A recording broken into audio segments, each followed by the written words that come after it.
Vegetarian kids, and today we are making sago kheer. And for this, I have cleaned and soaked sago in water for about half an hour, so they become nice and soggy, easy to cook, and it won't become sticky. So here I'm going to drain the water. Sago is very good for kids, those who want to put on weight, those who are underweight.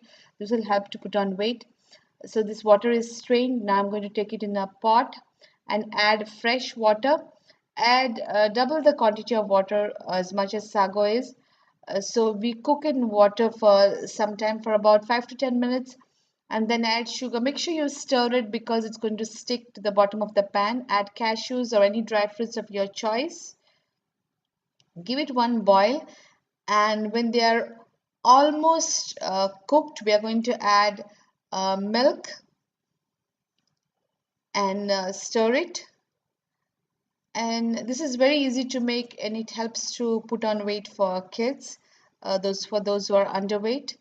So I'm going to bring it to boil and add cardamom seed powder a little bit because it helps to digest the food, especially milk and milk products, dairy products. Cardamom seed helps to digest, so you should always add whenever you're making any milk products. um, so now bring it to boil, and this becomes thick, so it's almost cooked now, so this will thicken. The sago will thicken because it has starch. So accordingly you adjust the consistency, because once it gets cooled down it will thicken a little bit. So you bring it to boil, and once it's cooled down you can give it to your child. So do try this and let me know if you have any questions or comments, and please subscribe Vegetarian Kids for more videos.